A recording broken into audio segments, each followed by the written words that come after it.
السلام عليكم، مرحبا بكم معايا بقناة كويزين حفيظات داسكوت. مبروك عواشركم، وكنتمنى تكونوا كاملين بألف خير وبصحة جيدة. بغيت نشارك معكم سلو اولا السفوف اولا الزميطه كل شنو كيقول ليها بطريقه سهله. اول حاجه كنبداو بها، هنايا خديت 2 كيلو ديال الدقيق اللي كنحمروه في الفران، كنديرو في لاطه الفرن وكنحمروه، كنشعلوا ليه النار من التحت ومن الفوق وتنبداو نحركوا فيه كل شويه. كل مره كنبقاو نتحركوا فيه باش كياخذ لينا هكا، كتحمر لينا كامل.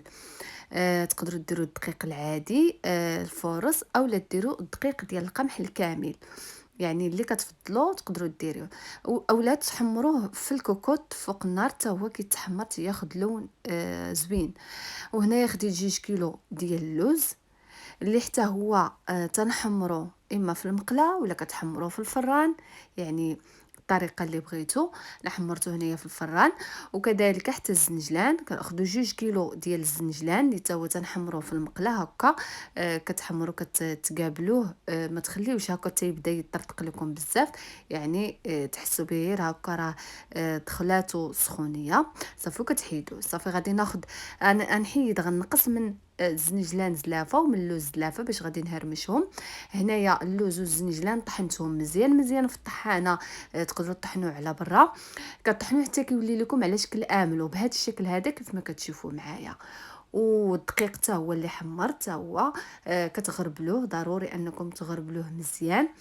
وعندنا النافع حبه حلاوه، عندنا اللوز اللي هرمشته، وعندنا زلافه كذلك ديال الزنجلان اللي تنخليوه هكذا صحيح، وكنحليو اما بالعسل اولا بسكر كلاصي، والزبده اللي كتكون زبده نوازيط، وعندنا مسكه حره كنطحنوها مع شويه سكر كلاصي والكوزه. وغادي ندوزو باش نخلطو سلو ديالنا.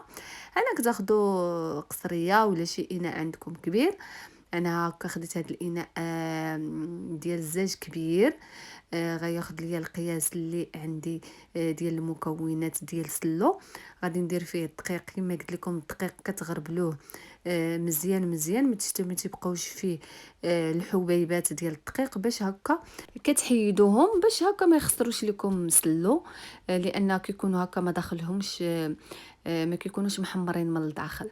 صافي دابا غادي نضيف النافع وحبه حلاوه والقرفه، يعني هادو ثلاثي مهمين عندنا في السلو. وكذلك غادي ندير الكوزه اللي غادي نحك فيها غير شويه، غنحكو شويه من الكوزه، وديك المسكه حره اللي طحناها مع سكر كلاص حتى هي غير شويه مسكه حره وقبصه ديال الملحه.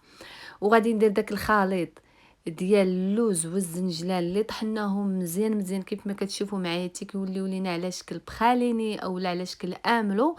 بهذه الطريقه هذه كتنقص عليكم انكم ديروا الزيت بزايد اولا الزبده بزايد، يعني بهذه الطريقه كتحتاجوا غير شويه ديال الزبده اللي غتجمع لكم داك الدقيق. صافي غادي نخلط المكونات مع بعض مزيان هكا تيكي نسجموا لنا هكا شويه. باش غادي نضيف ليهم داك اللوز مهرمش، الزنجلان اللي تنخليوه هكاك صحيح. تقدروا تاخذوا هكا كنقص غير من داك 2 كيلو ديال اللوز وديال الزنجلان، كنقصوا منهم زلافه تتكون عامره.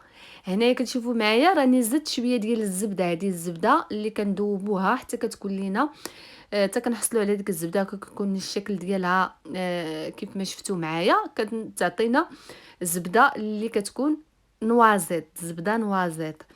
يعني هكا كتحيد منها داك الحليب اللي تيكون فيها اولا داك اللبن اللي تيكون فيها، وكتعطينا مذاق اللي هو لذيذ. صافي هذا هو اللوز اللي قلت لكم مهرمش، وكذلك الزنجلان هكا صحيح.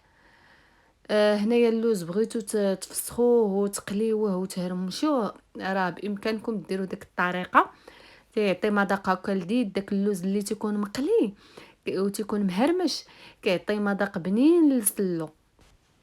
وغادي نبداو نعركو هكا المكونات مع بعض مزيان.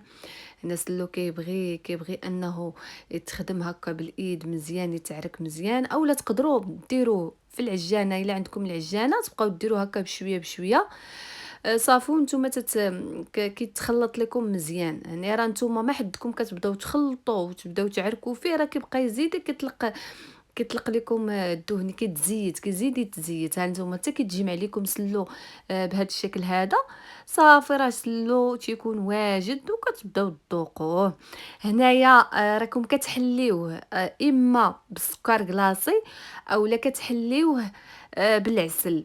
العسل اللي هي عسل مزيانه، عسل حره، اولا كديروا السكر كلاصي. يعني القياس دابا نتوما اللي على حسب الحلاوه ديالكم كما بغيتوها. صافي وهذا هو الشكل ديال السلو ديالي كيف درتو هنايا في هذا الاناء هذا اللي كنت ديجا دايره فيه الزنجلان واللوز اللي كنت طحنتهم. صافي راه هنايا كما قلت لكم نتوما كتخدموا فيه هو كيزيد يطلق. صافي وزوقته هكا باللوز هكا غير هكا درت ليه شكل هكا من الفوق باش نكمل ليه هكا غير التصوير. صافي هذا هو السلو ديالي كيكون هكا معلك.